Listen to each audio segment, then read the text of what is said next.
Yo, what's up, everybody? It's Friday, May 10th. Market was mixed today. We had Dow was up again, 8th day in a row. NASDAQ was down. S&P was up fractionally. I have to admit that I'm a little bit baffled by something, and that is the fact, because I've been saying here for the last few days that I'm expecting economic growth to slow down. GDP growth should slow down even more in the second quarter than what we had in the first quarter. All right, first quarter, 1.6% GDP growth. That was down from a 3.2% fourth quarter 2023 growth rate. So cut in half.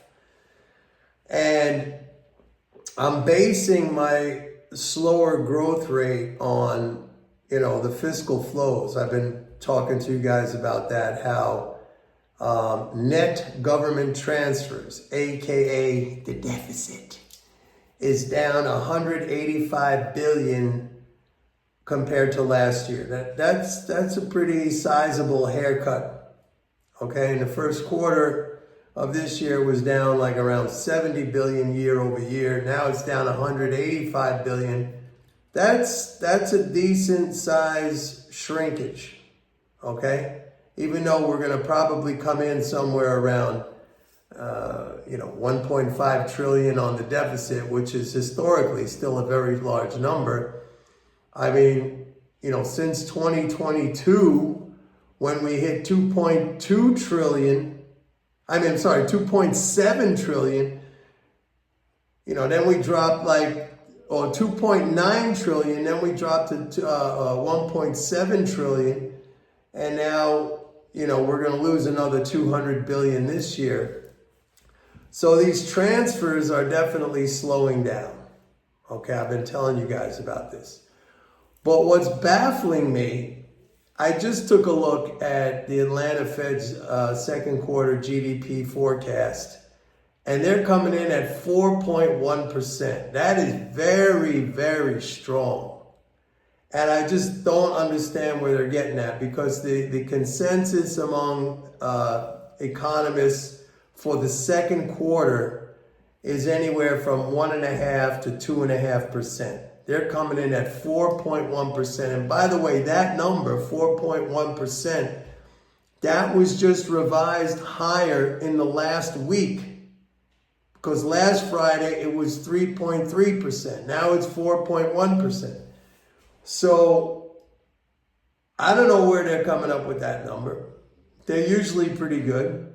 My estimate, based on what I look at, the fiscal flows, would be at the low end of forecast. I would say it's going to be under 1.6%, which is what we had in the first quarter. So I would say that 1.5% forecast among leading economists, that's more in the ballpark. I would even say it'll be closer to 1% based on my analysis. So we'll see. But I will tell you this. If the Atlanta Fed is correct, and again, I don't see how they're coming up with that number, which is quite a divergence from the consensus forecast that I see out there. But if it is 4.1%, and by the way, we saw recent data. We saw the data for the April job numbers that came in at 175. They were looking for 250.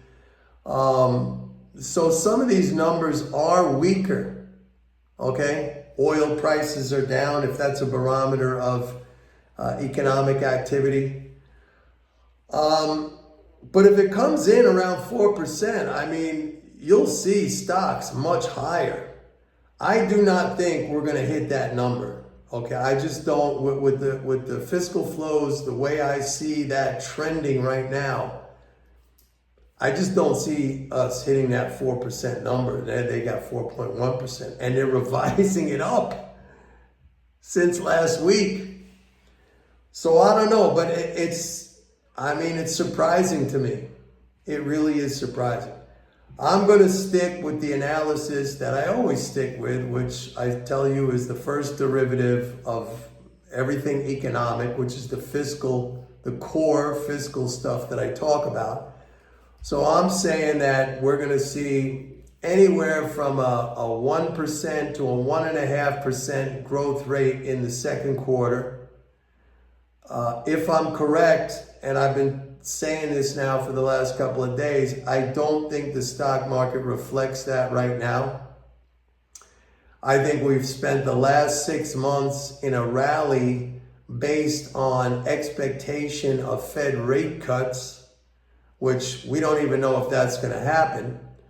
But I think the whole rate cut outlook, if that were to happen for this year, I think basically that's priced into the market already, or nearly priced into the market. I mean, we've been going up straight for 6 months since the Fed said it was going to stop raising rates back in December. I mean, we've been going up for 6 months on the outlook that they were going to cut rates.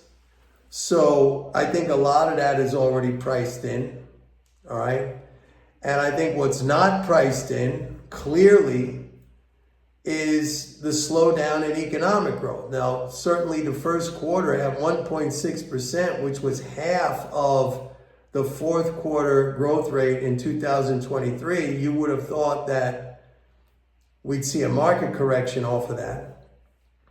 And I know I tell you guys all the time that stocks follow economic activity, not the other way around. But there's an old saying, and I said it to a friend of mine today. For those of you who have read the book Reminiscences of a Stock Operator, I've recommended that so many times on this channel. It's a great book. We're filled with fantastic quotes, not just about trading and markets, but really about life in general. But there's one quote in there where Jesse Livermore, and it's a whole big long story, which I've recounted many times here on this channel. From a chapter in the book where he was short Union Pacific stock back in the early 1900s, and it was going up and it was going up, and his friend was telling him, Jesse, you're crazy. That's the leading stock in a giant bull market. Why are you going short? And his friend said, the market always tells the truth. But Jesse Livermore had an inkling. He had a gut feeling that something was wrong. And he said to him, yes, the market always tells the truth, but it doesn't always tell the truth on an instant. Very good advice. Very good. Very, very prescient words. And then shortly after that was the great San Francisco earthquake of 1906. The city got leveled, a gigantic fire, and all the roads, the Union Pacific roads leading into San Francisco were destroyed. And the stock, it tanked. So remember that saying, the market always tells the truth, but it doesn't always tell the truth on an instant. Gotta have patience. So I don't see a 4 point. I mean, I don't know where they're coming up with a 4. They're usually pretty good. I have to admit that they could be right, or they could be closer to the actual number than myself or some of these other forecasters. But the way the fiscal flows look to me now, I don't see it hitting that number in the second quarter. I mean, and even some of the economic data that we're seeing now, some barometers of demand, etc., I just don't see that happening. Anyway, short one for today, folks. It's Friday. I wish everybody a good weekend, and we'll see how it goes next week.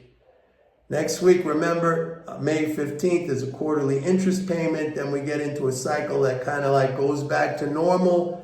And then we come into June 15th with another quarterly corporate tax drain. So we got to get through that stuff. So I don't think the market's going anywhere really. And I still think that it's more than likely we see a pullback. But I'm very curious about this 4.1% growth rate. I don't know how they came up with that. I'm saying less than 1.6%. I'm saying from 1% to 1.5% in the second quarter. But Actually, we won't get to see that until July. So there's still time before we see that number. All right, everybody, that's it for today. Take care. Bye.